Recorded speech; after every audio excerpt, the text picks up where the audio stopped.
Muito bem, então, novamente, né, bem-vindos. Retomamos nossa conversação, né, sobre Paulo. Espero já que vocês, né, tenham percebido, né, nas entrelinhas qual que é o motivo de um Paulo perseguidor, né, falando um pouquinho sobre a biografia de Paulo, né, conforme está na carta aos Filipenses, capítulo 3, versículo 5 para frente. Então, ali ele tem a lista daquilo que seria, né, a sua, as suas origens, né, da tribo de Benjamim, hebreu, filho de hebreu, circuncidado ao oitavo dia, etc.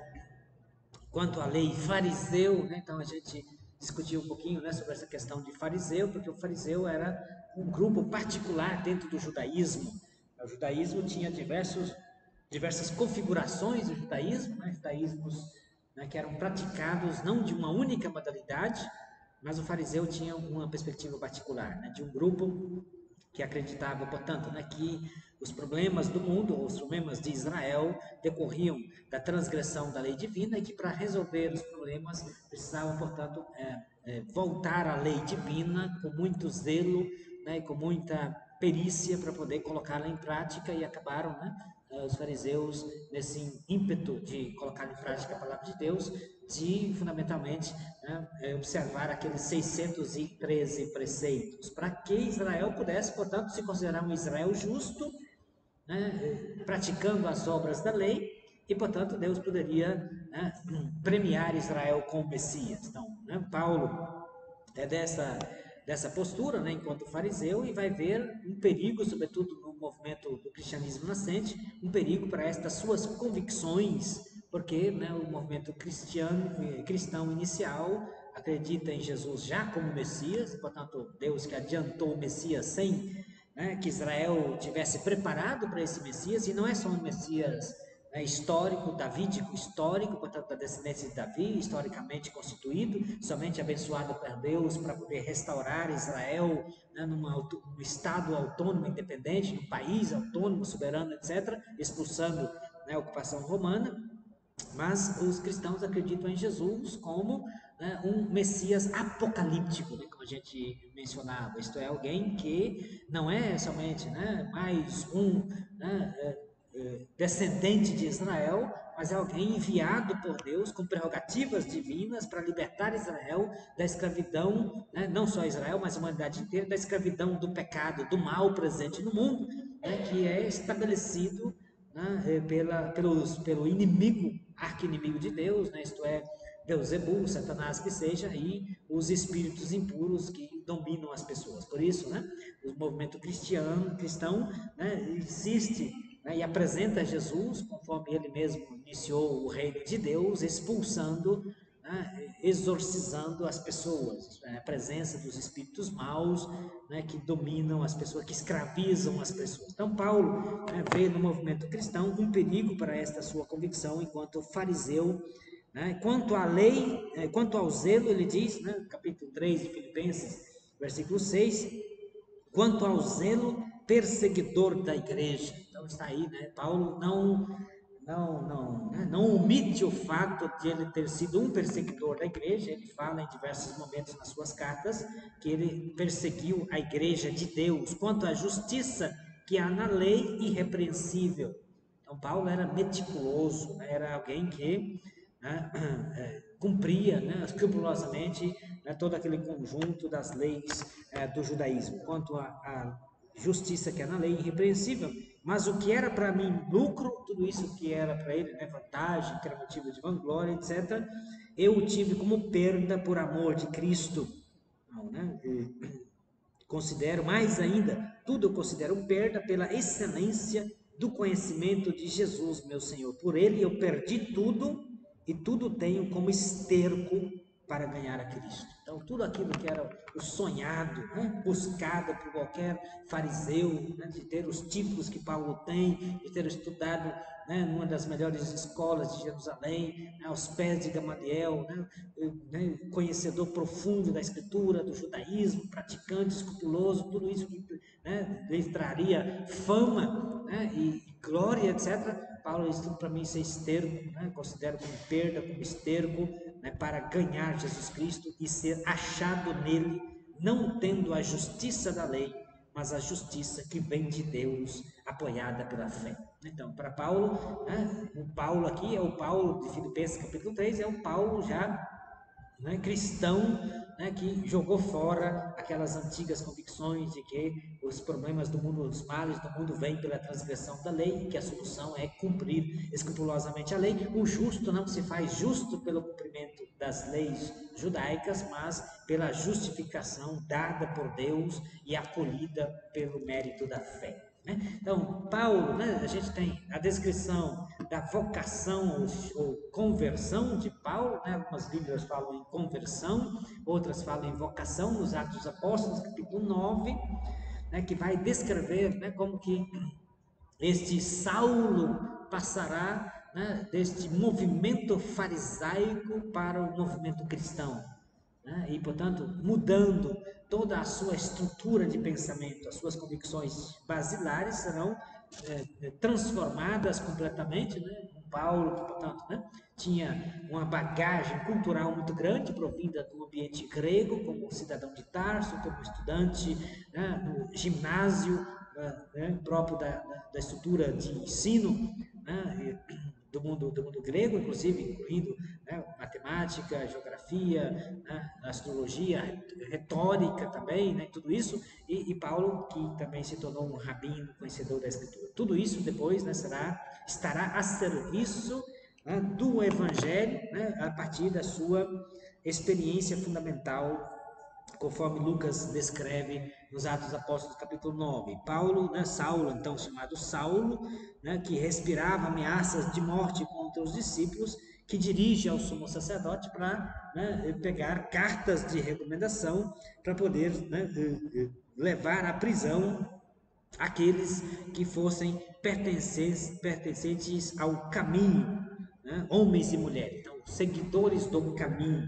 Essa expressão, né, os que pertencem ao caminho, os seguidores do caminho, é uma expressão importante, né, que designava os cristãos antes dos cristãos serem chamados de cristãos. Como eu já mencionei para vocês, pela primeira vez os cristãos são chamados de cristãos em Antioquia da Síria, mais tarde, né, lá onde Paulo se estabelecerá junto com Barnabé. Então, eram chamados de seguidores do caminho. Isso é interessante porque, né, quando se fala de caminho, evoca toda uma tradição oral a respeito de Jesus, que propõe um caminho a ser seguido e que foi depois, né, registrado nos evangelhos. Se a gente pensa, né, Jesus que fala do seu caminho, né?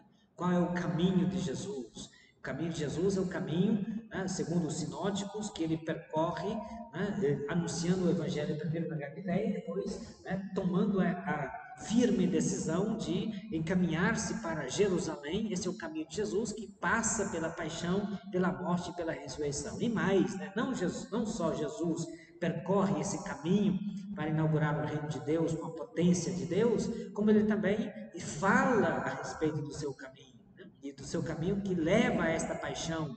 E não só Jesus fala da sua paixão, os anúncios da paixão que Jesus fala, né, anuncia aos discípulos, como ele também implica os seus discípulos no mesmo caminho.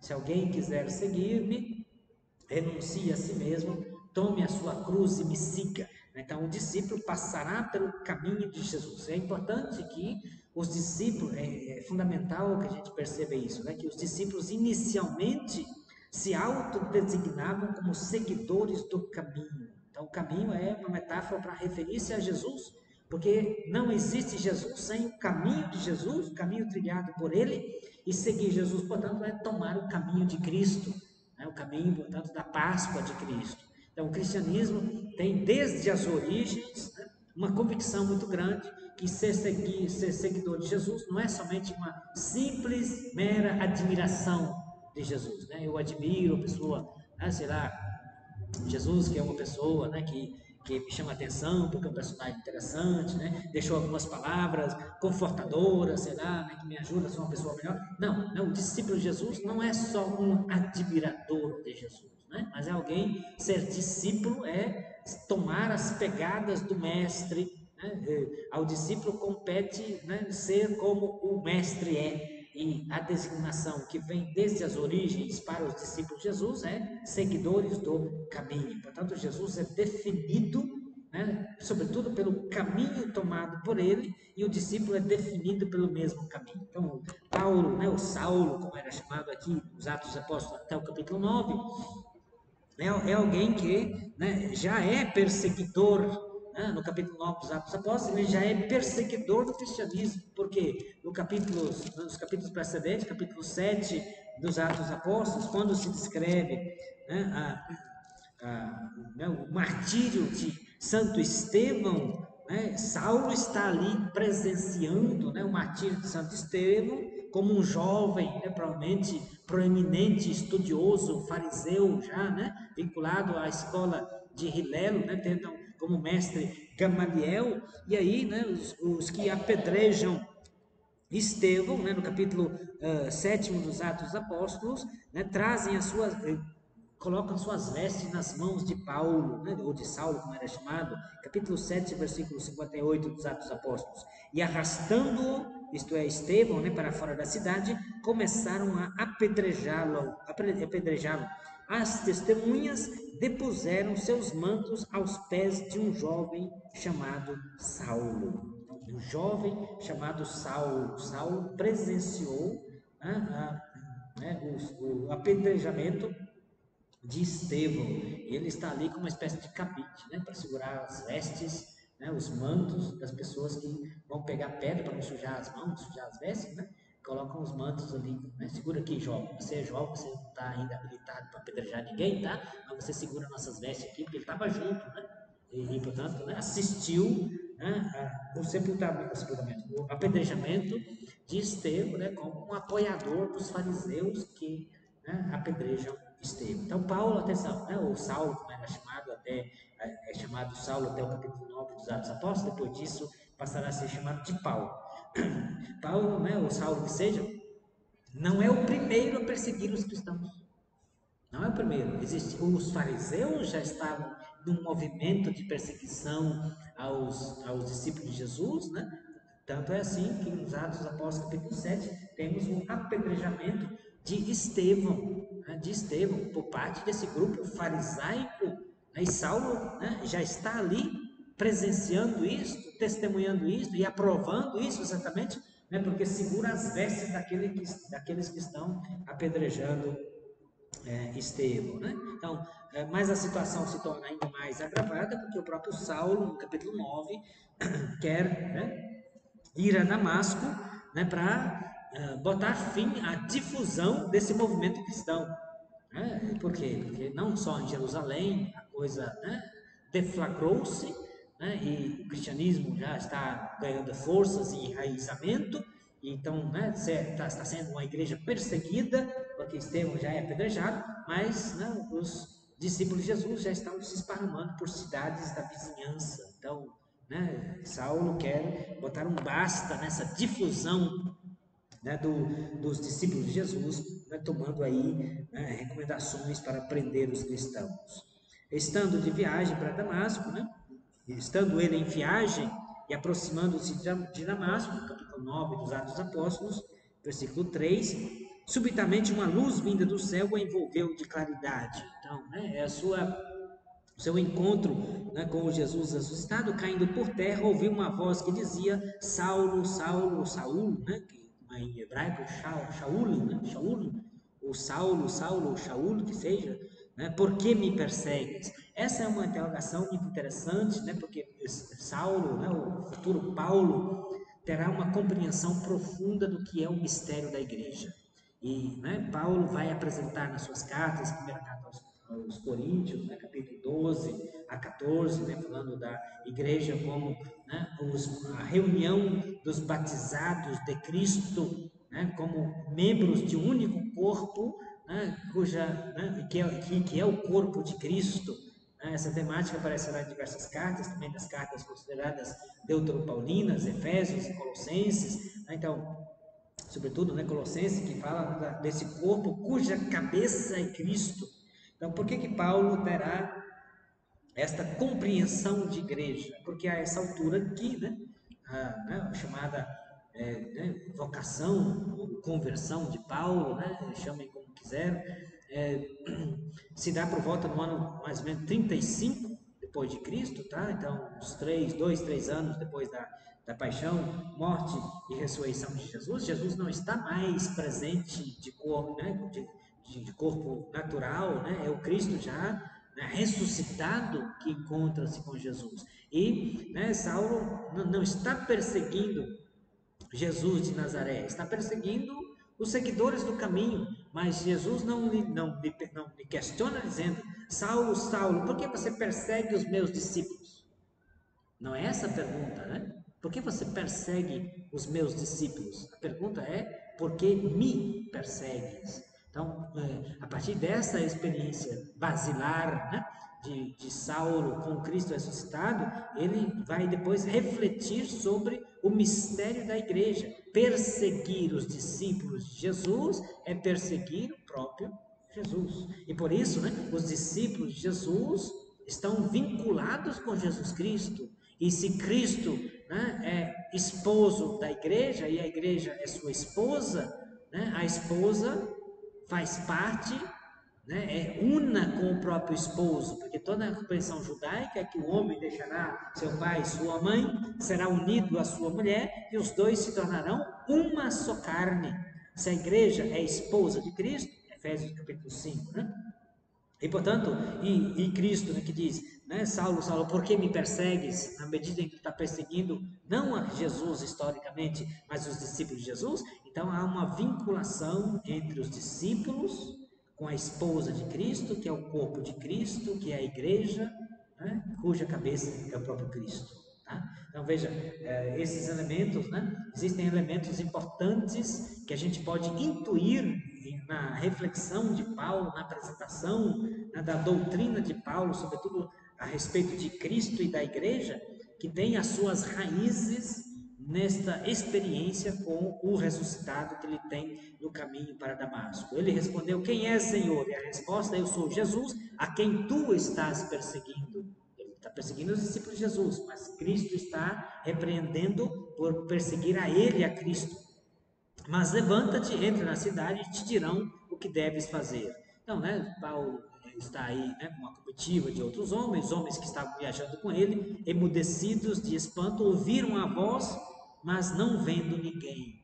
Não vendo ninguém. Então, né, provavelmente, aqui o texto diz que só Saulo, né, vê o Cristo ressuscitado, né, os homens que estão junto, né, ouviram a voz, né, de Saulo conversando com uma pessoa, mas não viram ninguém. Então, né, a continuação do texto, né, depois vocês dão uma olhada em casa, se for o caso, mas, né, ele receberá a instrução de seguir viagem, chegar a Damasco.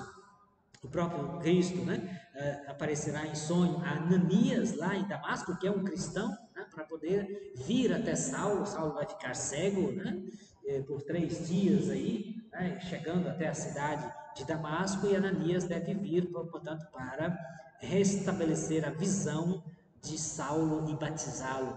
Então, Paulo completa, né, a sua inserção no movimento cristão pelo encontro, né, com Ananias, né?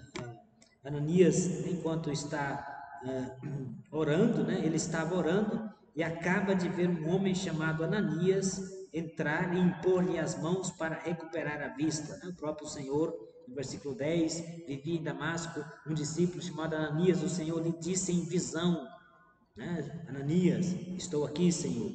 Levanta-te e vai pela rua chamada Direita e procura na casa de Judas por alguém de nome Saulo de Tarso. Ele está orando e acaba de ter, né, de ver um homem chamado Ananias entrar pelas portas. Né? Então veja, a ideia fundamental aqui, a propósito, né, é o único lugar que a gente tem um endereço, né, na Bíblia.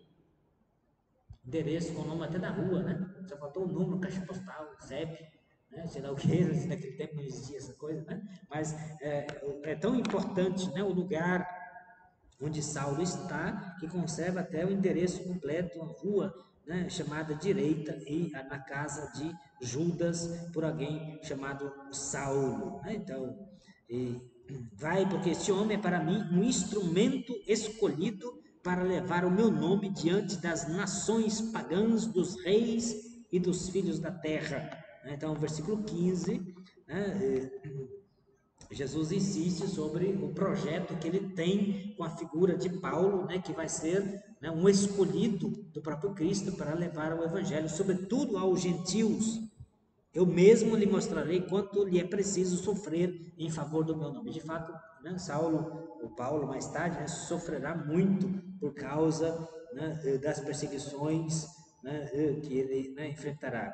É para que recuperes a vista e fiques repleto do Espírito Santo. Então ele é batizado, né, recupera a vista e fica repleto do Espírito Santo e, portanto, é constituído como um pregador do Evangelho. E imediatamente, né, na sequência do texto, né, Saulo esteve alguns dias com os discípulos de Damasco e imediatamente nas sinagogas começou a proclamar Jesus, afirmando que ele é o Filho de Deus.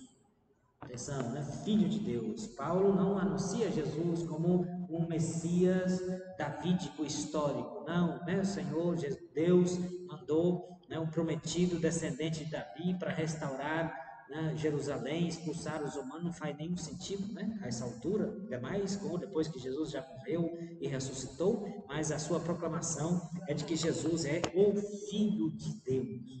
Então, isso é interessante, né?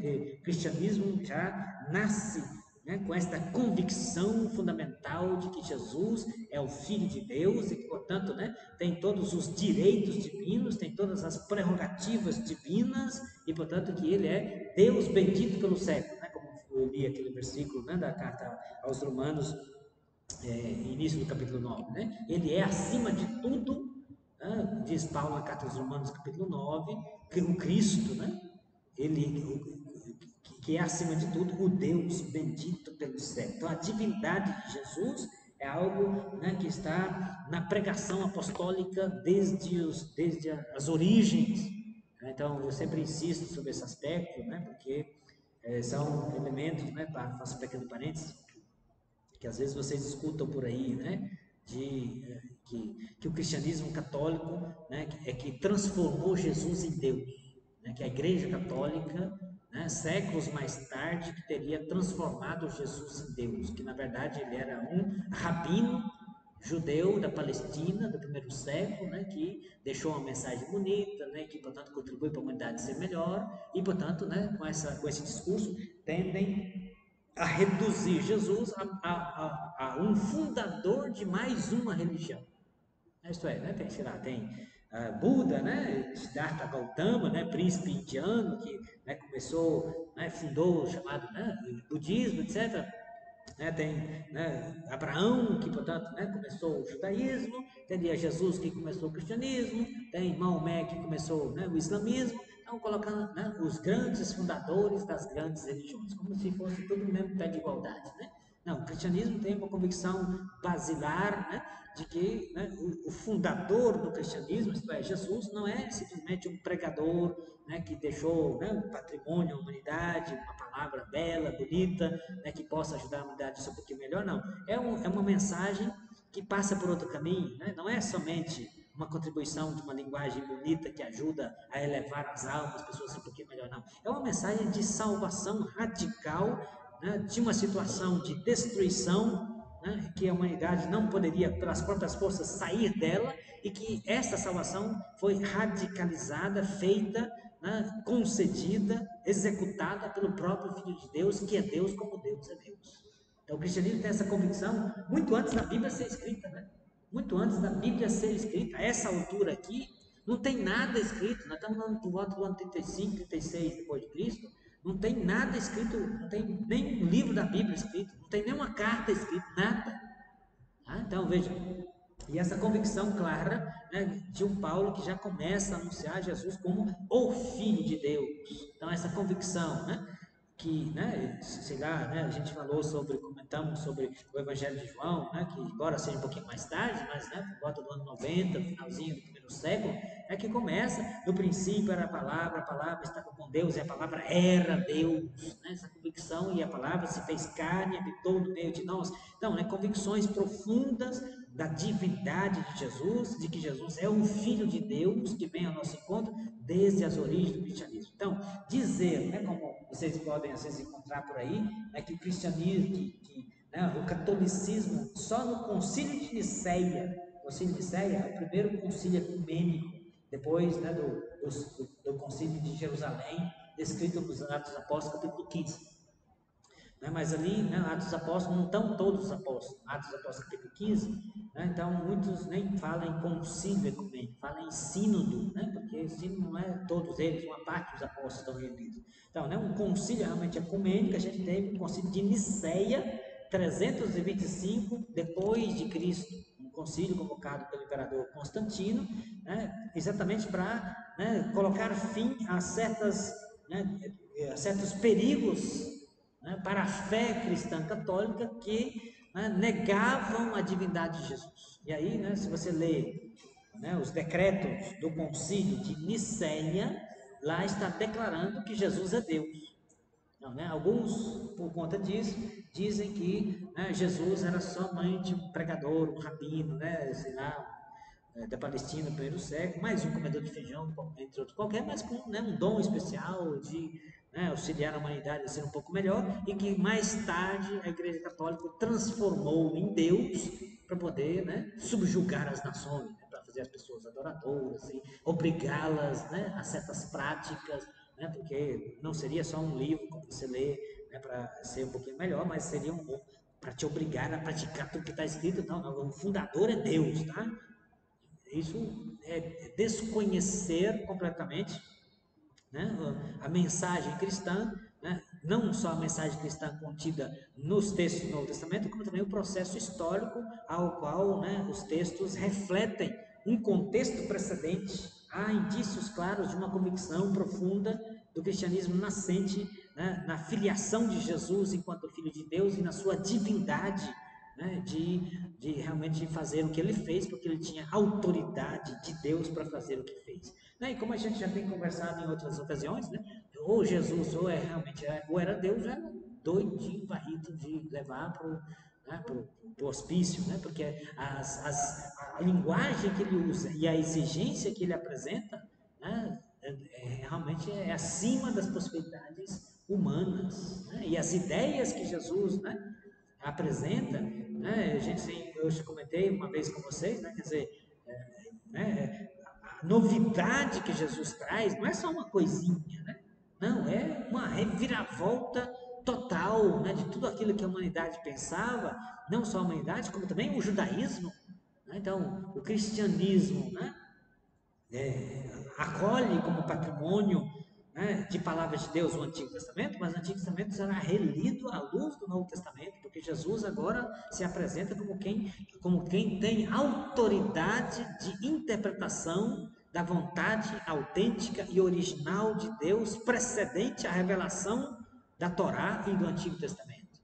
Ouvistes o que foi dito aos antigos, pois bem, eu vos digo. Então, não basta o que está escrito, e o que está escrito está escrito, e é a palavra de Deus, sim, mas não basta o que está escrito, porque existe uma vontade divina que precede a Escritura e que é mais radical e mais profunda. Então, não sem razão, né, Lutero, quando leu o Sermão da Montanha, disse, né, que ali Jesus era um mosíssimos Moses, expressão latina que ele usou para dizer, né, que ali a gente tem Moisés elevado à 10ª potência.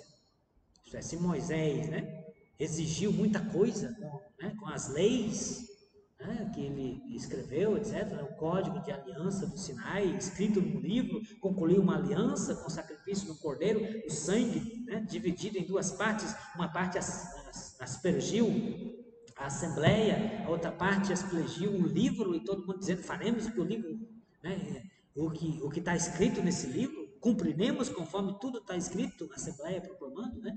Então, é o fundamento da prática mosaica, né, de praticar o que está escrito. E Lutero, claro, né, como assim? Né? Então, o que salva é a fé, não as obras da lei. Mas aí, e um Jesus que exige tanta coisa, né, para ser praticado? Então, né, Lutero não gostava do Jesus apresentado pelo Evangelho de Mateus. Porque para Jesus, né, se alguém ouve a minha palavra e não coloca em prática, de Jesus no Evangelho de Mateus, como um homem de estudo, né? É o tontinho que constrói a casa sobre a areia, que não para de pé, né? Muitos dirão naquele dia, né? Senhor, Senhor, Nós anunciamos no teu nome, nós pregamos, nós realizamos milagres em teu nome, né? E o Filho do Homem dirá: não vos conheço, apartai-vos de mim, vós que praticais a iniquidade. Porque, né, não basta só ouvir, não basta só crer, não basta dizer, né, eu acredito em Jesus, mas tem que praticar. Então, o Jesus do Evangelho de Mateus é um Jesus exigente. Então, não é que o cristão, né, que acredita em Jesus, né, e como Paulo diz, o que salva é a fé. Sim, o que salva é a fé e não as obras, mas as obras do judaísmo. Mas uma vez que você foi redimido, né, porque acolheu pela fé a graça da redenção operada pelo sangue de Jesus, né, a carta aos Romanos, capítulo 3, né, Paulo insiste nisso, né, que nós fomos justificados, né, pela fé em Jesus Cristo, o qual Deus constituiu, né, pelo qual, né, Cristo, pelo qual Deus, né, operou a redenção e o constituiu como instrumento de propiciação pelo seu sangue. Final do capítulo 3 da carta aos Romanos, né? Deus o constituiu, né, como propiciação, né, instrumento de propiciação pelo seu sangue. Então a salvação não é assim, né? Deus diz: não, vou salvar todo mundo, né? Vai lá, meu filho, salva essa gentalha. E Jesus vem, né? Tá todo mundo salvo, viu? Então, fica de boa. Não, com a salvação, né? E Paulo insiste, né? Que Cristo nos comprou por um alto preço, pelo preço do seu sangue. Então é uma redenção própria, né? Não é, portanto, né? O Cristo, né? O que Paulo anuncia depois que ele encontra com o ressuscitado, não é anunciar, né? Repetir as palavras de um rabino famoso, né? Da Palestina, e que, quem sabe, né? Deixou palavras bonitas. Então colocaram, primeira coisa, né? Tirar o status, né? Tirar né? O elemento da divindade de Jesus, hoje é muito forte. A gente falava sobre isso, né? Essa tendência de pesar, né, a tinta da humanidade de Jesus. Claro que Jesus é humano, né? Porque assumiu em tudo a condição humana, menos o pecado, como diz a carta aos Hebreus. Mas não é só humano, é o Filho de Deus, é Deus como Deus é Deus. Né? Por isso que os concílios vão reconfirmar, né? Deus de Deus, luz da luz, não criado, né? Gerado, não criado, consubstancial ao Pai desde todos os séculos. Né? Essa linguagem dos concílios está só descrevendo a convicção inicial do cristianismo, que sempre acreditou nisso, na divindade de Jesus, celebrou isso e fez essa experiência. E não é só um Deus que vem, eu sou Deus, né? Está todo mundo perdoado, está todo mundo para o céu. Não, que opera uma salvação por um caminho da entrega de si mesmo, né, pelo derramamento do seu sangue. Então, essas tendências é sempre mais para, né, a tendência é muito, né, de cunho também protestante, né, porque se Deus nos salva pela palavra e não pelas suas ações, para que sacramento? Sacramentos são gestos salvíficos, né, que presentifica para nós hoje, né, as ações salvíficas de Cristo para a humanidade.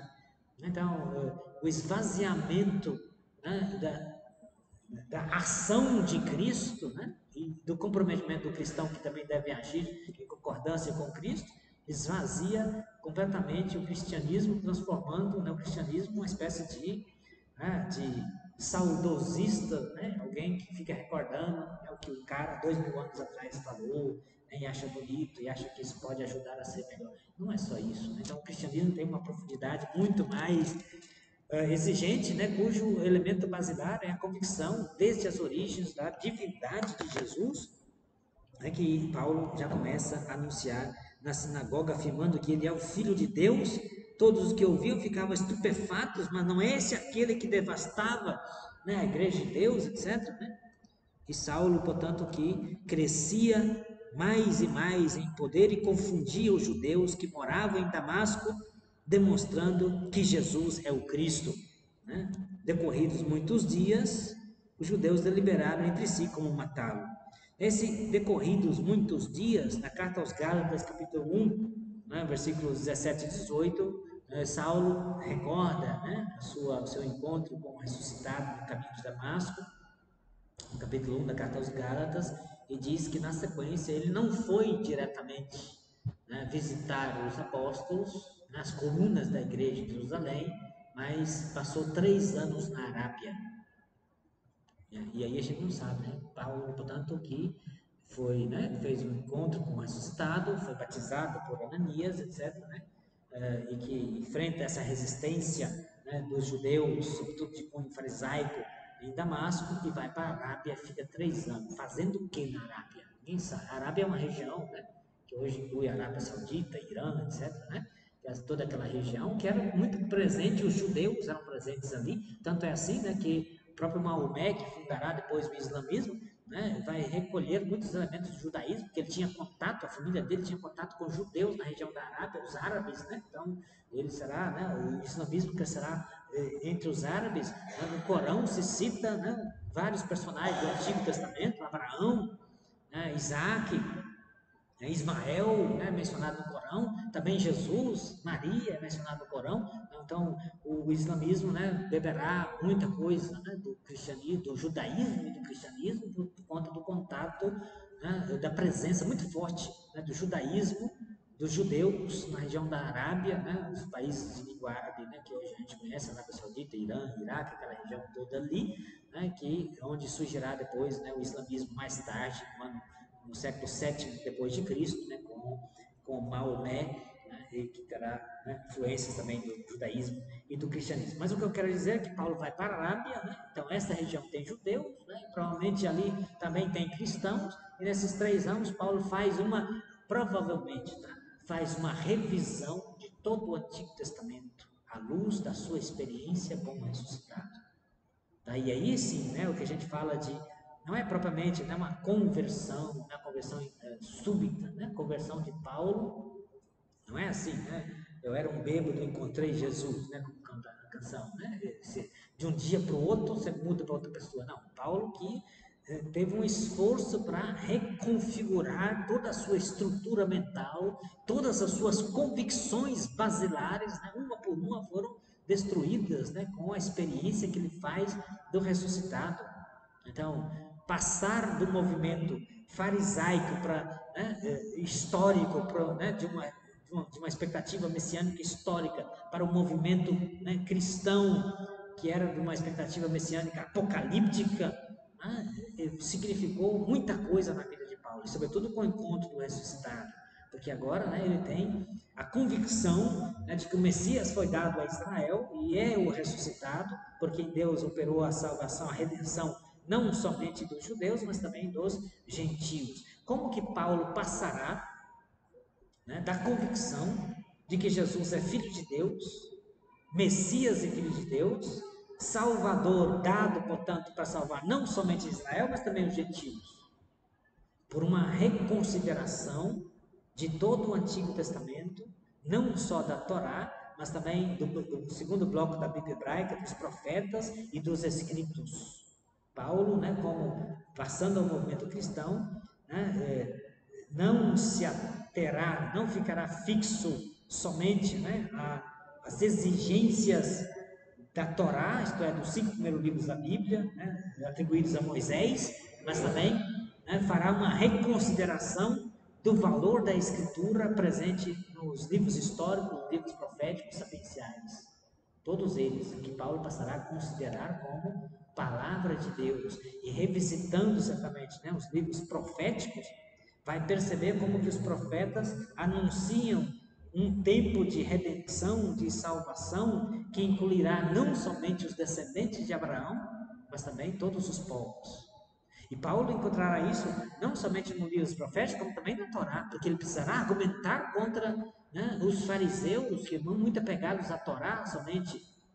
E é por isso que ele cita muito a figura de Abraão, né? Abraão é pai não só dos hebreus. Paulo vai dizer que Abraão é pai de todos os povos, né? A própria vocação de Abraão, né? Deus o chama, né? Ide à terra, sai da tua terra, vai na terra que te mostrarei, né? Eu te abençoarei, será uma bênção, em ti serão abençoados todos os povos da terra. É os povos, é a gentalha. Né? Abraão é chamado não para ser pai de um clã. Abraão, Isaac, Jacó, os 12 filhos, né?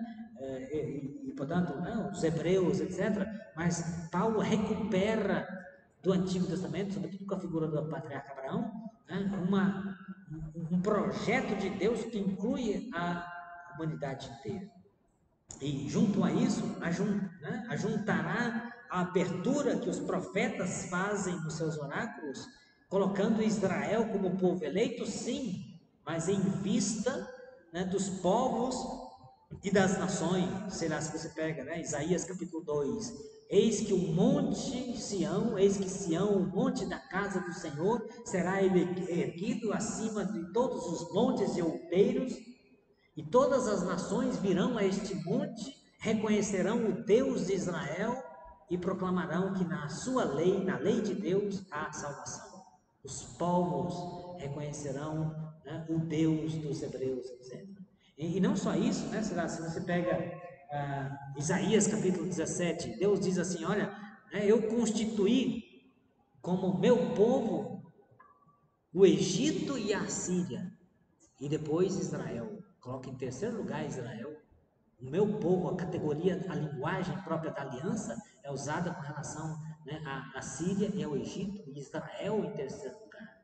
Então, né, Paulo, certamente, né, se a gente pensa menos, né, a partir da carta aos Gálatas, capítulo 1, versículo 16, 17, né, qual ele fala que passou 3 anos na Arábia, eu imagino que todo o trabalho que ele fez, né, de revisitar toda a Escritura à luz de Cristo e compreender, né, a exigência fundamental da Escritura toda. Tanto é assim que na primeira carta aos Coríntios, capítulo 14, ele diz, olha, conforme está escrito na Torá, Torá são os 5 primeiros livros da Bíblia, né, que é normativo para o judeu, e cita um texto de Isaías. Aí você coça a cabeça, imagina um rabino, um fariseu, doutor da lei, né, como Paulo, que conhecia a Escritura, né, de frente para trás, dizer que vai citar a Torá e cita um profeta. E se entende por quê? Porque para Paulo, né, os livros históricos, os livros proféticos têm a mesma autoridade da Torá. Diferente dos fariseus, né, que achavam que o que é palavra de Deus límpida, pura, né, sem misturas, é a Torá de Moisés, porque Deus ditou a Moisés, Deus falou com Moisés, né, Deus falava com Moisés boca a boca, né, face a face, e Moisés, portanto, escreveu tudo o que Deus falou. O resto é só interpretação, né, e que, portanto, né, os livros históricos e os proféticos só tinha função, como até hoje, né, para Israel, só tem função, só tem valor na medida em que ilustra como é exitoso colocar em prática a Torá. Ou então, como é desastroso não colocar em prática a Torá, as consequências, etc. Né? Só pegava só esses dois aspectos. Paulo não, né? Revisita toda a Escritura como palavra de Deus e faz isso com base em quem? Com base a sua experiência no movimento cristão, que tem uma tradição sobre Jesus que faz a mesma coisa. Em Marcos, né, eu comentei para vocês quando a gente conversava sobre Marcos, capítulo 2, quando Jesus, né, é criticado porque os discípulos dele estão colhendo espigas de trigo e comendo dia de sábado, né, e Jesus, né, não é permitido trabalhar em dia de sábado, porque a Torá proíbe. Então a discussão halakhica, isto é, sobre a Torá, é saber o que pode e o que não pode. E o que pode e o que não pode, você define com a Torá, com os 5 primeiros livros da Bíblia. Porque ali é a palavra de Deus, né? Mas Jesus diz assim, ó, nunca lestes o que fez Davi, né, quando fugia de Saul, né, encontrou-se com o sacerdote Melquisedeque, Melquisedeque não, com o sacerdote Melquias, né, e lhe entregou os pães da preposição, que não era permitido a ele comer nem seus homens, etc. Né? Como que Jesus responde uma discussão da Torá com um texto que não é da Torá? É o primeiro livro de Samuel, capítulo 31.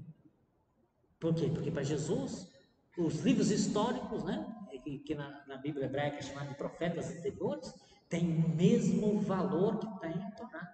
Por isso Paulo, né, diz no mercado de Coríntios, assim está escrito na Torá, isso cita o profeta Isaías. Então veja, né, a gente tem comportamentos de Paulo que só são explicáveis porque ele entrou em contato, né, com o movimento cristão que sabia e lhe passou para ele como que Jesus lidava com o grupo do farisaísmo, né, e como que Jesus tratava a Escritura. Então, qual é o modo que Paulo trata a Escritura? Com a mesma modalidade com a qual o próprio Jesus histórico tratava a Escritura. Então, a gente pode intuir isso muito claramente a partir dos textos de Paulo, né? Então, ele tem esta convicção de que a Escritura inteira, né, é palavra de Deus, e fará, né, uma revisitação de todo o Antigo Testamento à luz daquilo que ele, né, da sua experiência, né, com o Jesus ressuscitado. Então, 3 anos na Arábia é o suficiente para ele, né, revisitar todo o Antigo Testamento, mudar as suas convicções e depois se tornará, né, juntamente com, né, visitará na sequência, né, as colunas da igreja em Jerusalém, né, encontrará-se com Barnabé, que o tomará consigo, né, e o levará para Antioquia da Síria, a partir de onde ele vai, portanto, né, seguir, né, fazendo as suas viagens missionárias, né, conforme os Atos dos Apóstolos vai descrever, né, a partir, né, dos capítulos na sequência, né, a partir do capítulo 13, né, capítulo 13 para frente, dos Atos dos Apóstolos, vai descrever as viagens missionárias. São 3 viagens, né, que ele faz, uma na Ásia Menor, a segunda já passa para a região, né, mais ocidental, incluindo a Europa, como é conhecida hoje, e a terceira ele revisita todas essas regiões, né, e uma quarta viagem, que é a viagem do cativeiro, né, que ele será conduzido depois para Roma, né, porque será preso em Jerusalém, né, e apelará ao seu direito de ser julgado pelo tribunal romano, porque é cidadão romano, né, e, né, ganhará uma passagem de graça, entre aspas, para Roma, visto que ele já tinha planos de ir a Roma, né, porque antes disso, antes de ser preso em Jerusalém, né, antes de chegar em Jerusalém, levando a coleta dos santos, né, para ajudar a igreja de Jerusalém, ele, né, estando em Corinto, indo para lá, escreve a carta aos Romanos, falando do seu projeto, né, que já tinha terminado nessa região, né, o seu trabalho missionário, e agora pretendia evangelizar as regiões da Espanha. Então, né, no ano 57 depois de Cristo, Paulo, né, na terceira viagem missionária, quase no fim, estando em Corinto, né, e dali ele ia seguir viagem, iria até Jerusalém para levar a coleta, né, dos santos para ajudar a igreja, e tinha projeto de ir para Roma e de Roma para a Espanha. Então ele escreve a Carta aos Romanos falando desses projetos, né, e quando chega a Roma, a Jerusalém, acaba sendo preso, né, e para não ser morto, né, apela, né, ao seu direito de cidadania, né? Os judeus, no capítulo 23 dos Atos dos Apóstolos, né, fazem um juramento, né? Um grupo de 40 judeus fizeram um juramento, né, sob anátema, que ninguém ia comer nada enquanto não matasse Paulo. Imagina, né? Ninguém, se a gente não matar Paulo, a gente vai morrer de fome, tá? Enquanto não matar ele, ninguém come nada nessa vida, né? Então fizeram esse juramento no capítulo 23, né? E ali se menciona que Paulo tem uma irmã, porque o filho da irmã de Paulo, né, soube dessa notícia, né, e foi, né, informar, né, o carcereiro que cuidava de Paulo lá em Jerusalém, né? E o carcereiro, né, escutou o menino, mandou falar com o tribuno preocupado, ainda na noite, arrumou um destacamento, né, de 200 homens, não sei quantos cavalos, não sei de lá de cá, e durante a noite, né, transportou Paulo, levou Paulo com segurança de Jerusalém, né, para Cesareia, né, junto ao rei Agripa, para ser guardado, né, porque ele apelou ao tribunal romano com o seu direito de cidadania romana. Então, né, vai de fato ser conduzido a Roma e vai aguardar. Essa viagem será cheia de peripécia para o navio vai naufragar, né, perto da ilha de Malta, né, vai ficar uma noite inteira pendurado, né, igual o Jack lá no, como é chama, Titanic, né, pendurado na tabinha, não sei o quê. Finalmente, né, o dia amanhece, vê a ilha pertinho, né, acaba de chegar lá, cansado, fica lá na praia, descansando por causa, né, estanguido de frio, etc. Né, descansa um pouco, quando levanta uma cobra pendurada no braço, né, mordeu no braço, etc. Né, o cara que a cobra mordeu, né, então alguns biblistas, inclusive, dizem, né, que foi o cumprimento daquilo que Jesus disse. Jesus assustado, né, vocês serão perseguidos, né, vão dar veneno para vocês, cobras morderão vocês, mas não lhe fará mal, etc. Cobra mordeu Paulo e não aconteceu nada. Então será uma viagem de peripécias, será levado a Roma, né, e será conservado, né, prisão domiciliar, né, com tornozeleira eletrônica, não tinha tornozeleira na época, né, mas prisioneiro aguardando o tribunal romano, né, para a sua sentença, né, e os Atos dos Apóstolos vai terminar no capítulo 28 com Paulo prisioneiro em casa, mas recebendo livremente pessoas para, né, anunciar, e ele com parresia, com coragem, com determinação anunciava o nome de Jesus, aguardando esse processo romano. Né? E os Atos Apóstolos terminam ali e não descreve o que aconteceu. Provavelmente Paulo ou foi inocentado e seguiu viagem para a Espanha, conforme tem igreja na Espanha que diz que Paulo foi lá e fundou essas igrejas, ou então, aí depois voltou e foi acusado de novo e tornou-se preso, depois morto, ou então não foi inocentado, foi acusado e foi, né, condenado à morte e foi, né, decapitado, né, e segundo a tradição, sua cabeça que cortou, né, bateu 3 vezes, saiu 3 fontes, né, as 3 fontes, Le Tre Fontane, né, como se diz lá na Itália, próximo à basílica dedicada a São Paulo Apóstolo. Então, isso, né, para fazer uma breve introdução, né, à figura de Paulo, né, que, né, uma figura extraordinária, né, que levará o cristianismo ao mundo inteiro, né, depois da sua conversão, nessas suas viagens. Né, hoje os biblistas, né, consideram, contando, vendo, né, o nome de todas as cidades por quais Paulo passou. Hoje, mais ou menos, né, o pessoal sabe a distância, né, pelo Google Maps, né, que daria mais ou menos uns 18 mil quilômetros, né, andando a pé, então, né, e a cavalo, né, e de barco, etc. E os barcos eram a remo, né, não tinha motor, nada disso. Né, então, viagens, né, e peripécias, mas um Paulo que arrancou o cristianismo, né, da Palestina e levou ao mundo inteiro. Então é alguém que difundiu realmente o cristianismo, uma paixão extraordinária, um homem incansável, né, que em 30 anos aí, né, menos de 30 anos, levou o evangelho ao mundo inteiro, né, para fora, né, grosso modo, né, depende dele, do seu trabalho missionário. Então, né, no próximo encontro a gente começa, né, eu faço algumas observações introdutórias, a gente começa a carta aos Romanos, tá? Vamos seguir no cano ali, né, conforme está na escritura, com a primeira carta de Paulo, né, e comentando, né, visto que